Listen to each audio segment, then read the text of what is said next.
Welcome to our third router tutorial video. Today I'll be showing you more advanced options that you can change on your router. It will help if you have previously watched our first two videos. After you log on to your router, start by clicking the main tab Administration in the sub-tab Log. Here is the log page.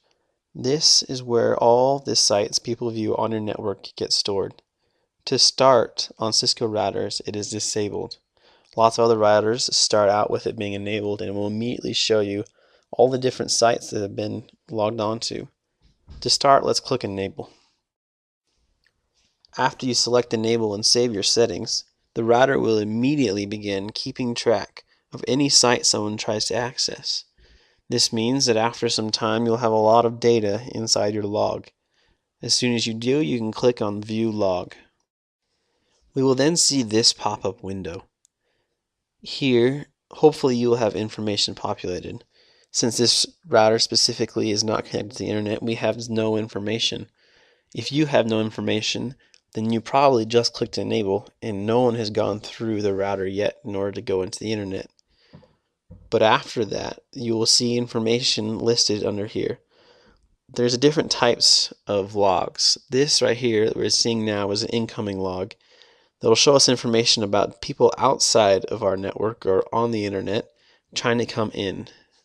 Let's click the type box and see what else is there. Here in the drop-down box we'll see 4 different types of logs: incoming log, outgoing log, security log, and DHCP client log. The most important one that you'll probably want to look at is outgoing logs. This will show you all the information of the sites that people on your network try to access. After you click Save, let's go to the Application and Gaming tab on the top. This will bring you to this page. This is the default without any information filled in. This page lets you forward traffic coming through specific ports on your network.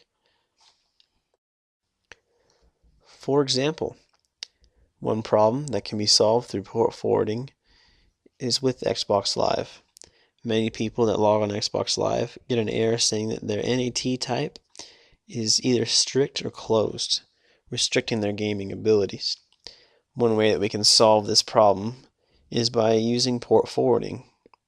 On the screen, this is what we have for the example for you. The left column is just a tag for the row. Let's put Xbox on the left side.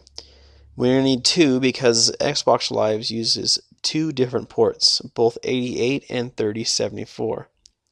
For port 88, it uses only the protocol UDP. There's 2 types of protocols, both UDP and TCP. The port 3074 uses both of these ports.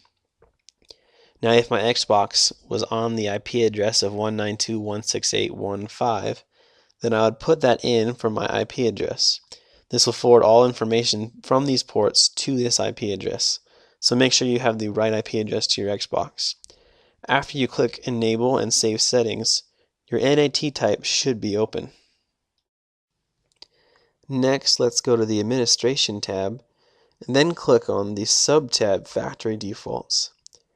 This page only has one button, Restore Factory Defaults. This will put the device in the same state it was when you first got it right out of the box, which means it will erase all the settings that you have changed. So you want to be careful when you do this because you'll lose everything.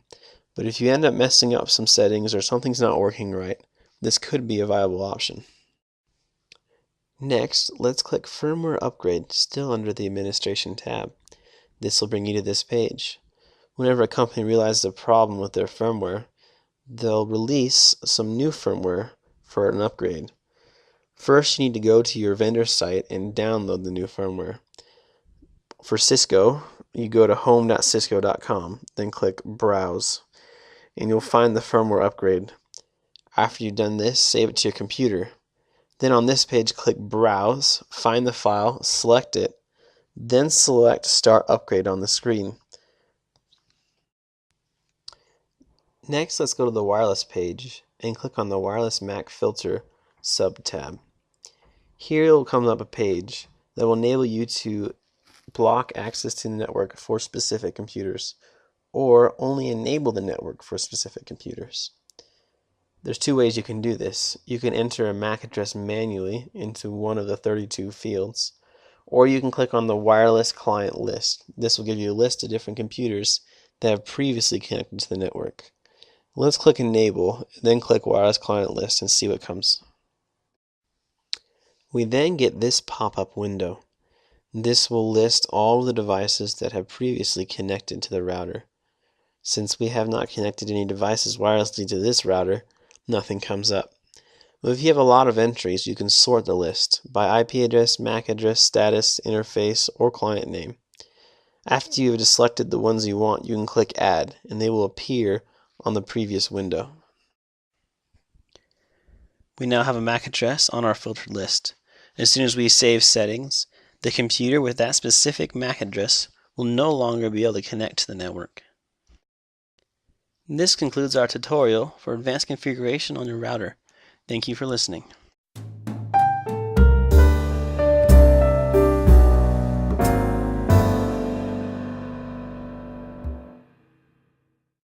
And it's because the Netgear is. For example, oftentimes you will not receive those helping crappy whatever, I don't care. Here is an example of a Thank you for listening to the tutorial. Stay tuned for more tutorials to come, and we hope to smack you around a bit. I don't know what comes after that. The 3074 port. Stop recording, you piece of junk.